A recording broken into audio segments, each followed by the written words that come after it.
Hi guys, so today we are going to start with science, and that is chemical reactions and equations. Now here in our surroundings we see different chemical reactions taking place in our surroundings, and these chemical reactions are very basic, but if we further elaborate it, then there is a huge world in this chemical equation to be seen. So let's get started with what is chemical reaction. Now, what basically chemical reaction is? The process of a reaction taking place, that is known as chemical reaction. Means if two reactants or two things mix with each other and they form a complete new substance, or they form a substance that we can say as result or a solution, that full process is said as chemical reaction.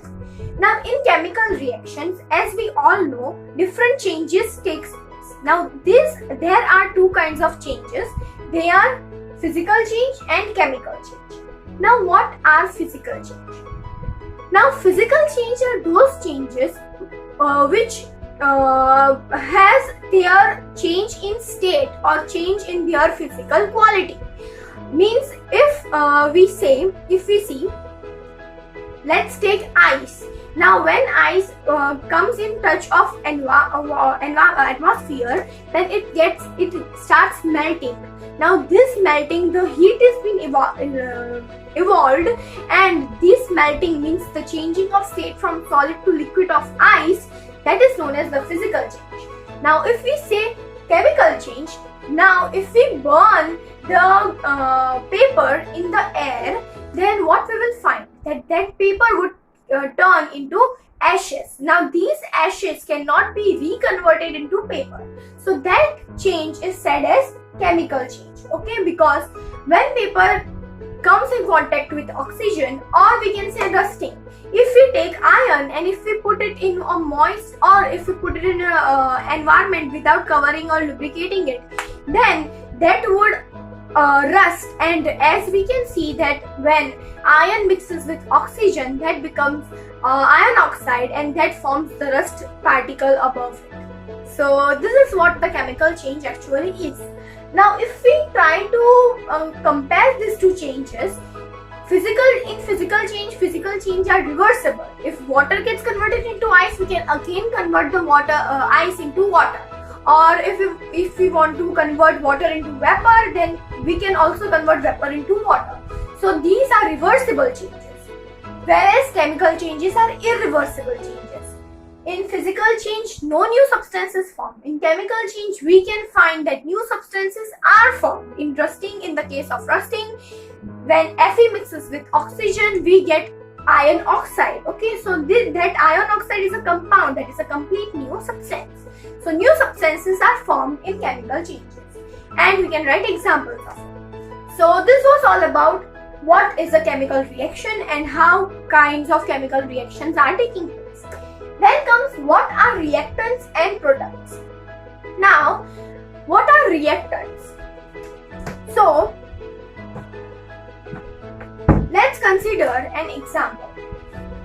So let's say Fe plus O2 gives out FeO. Okay, so this is a chemical reaction. Now these are the substances from which we will get a complete new substance, correct? So these two substances are called as reactants. Okay, now, and this substance is a complete new substance which we got, that is known as solution,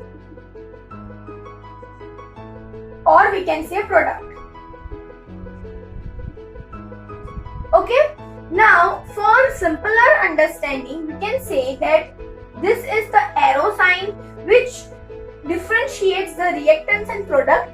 So on the right hand side of the arrow, there is always the product, or we can say the arrow facing on which side, that side is always the product, and the side behind the arrow is always the reactants. So these are reactants and this is product.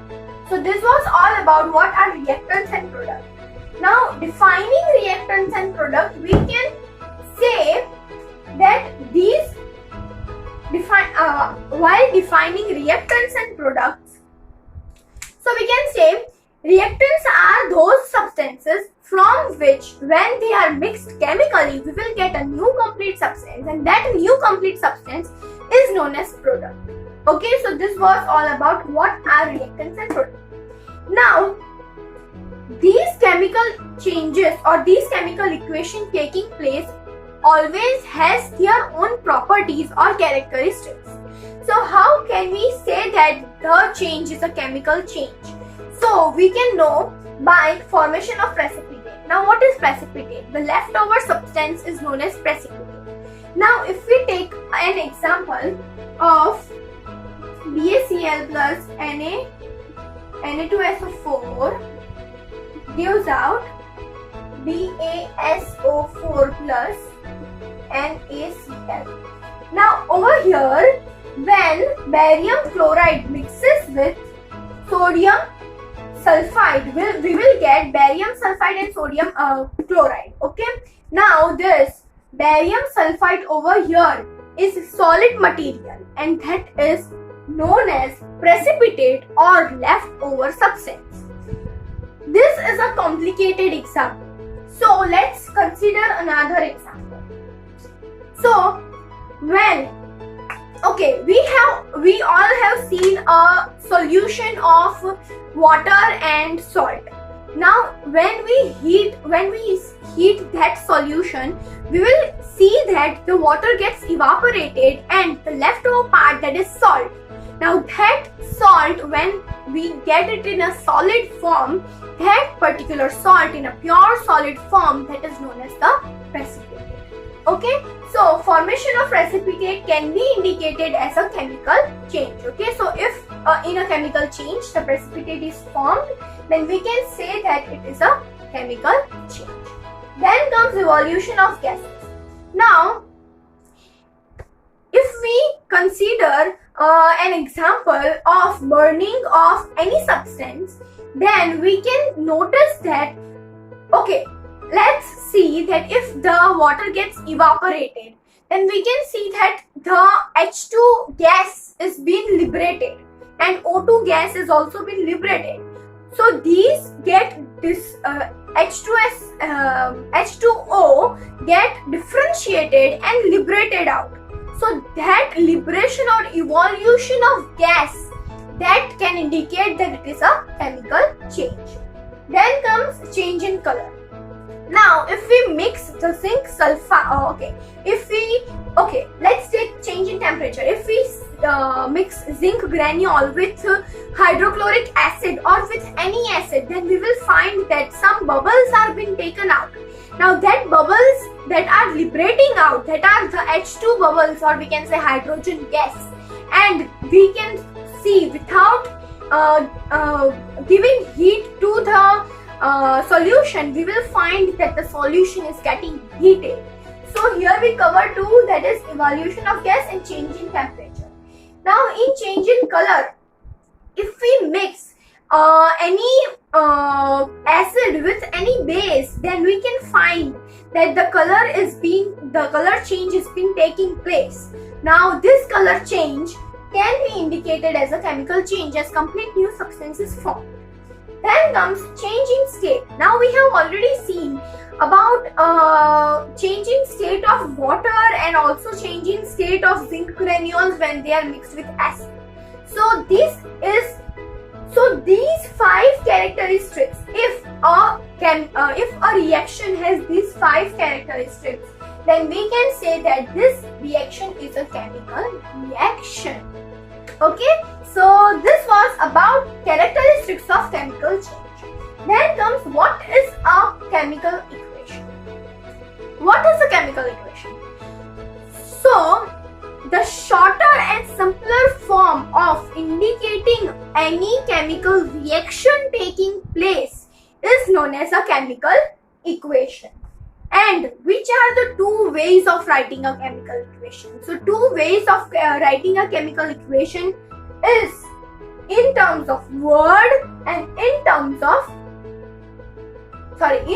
symbols. Now, in terms of word, how can we write it?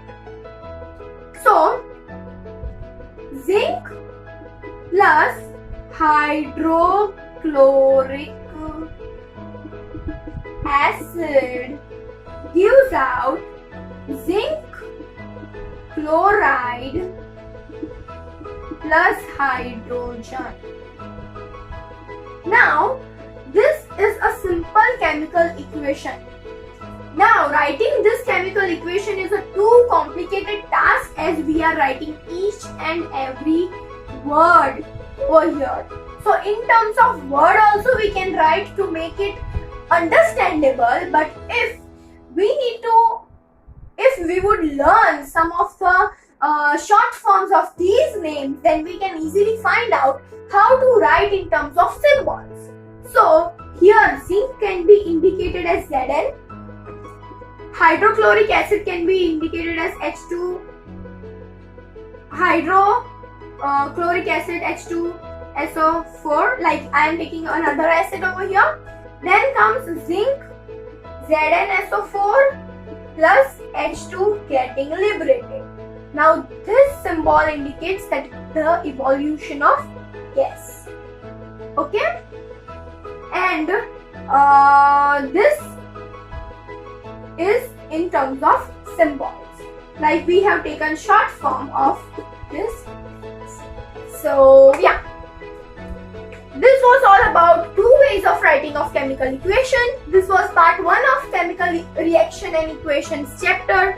Now, I hope you liked my video. If you want to continue the explanation, please check the part 2 of this chapter. There are many kinds of reactions taking place. There are different activities being shown. So you will enjoy the video. So I hope you enjoyed my video. Please give it a thumbs up. Also comment down if there are any suggestions. Share this video as much as possible and subscribe to my channel so that you can get my latest updates. Thank you.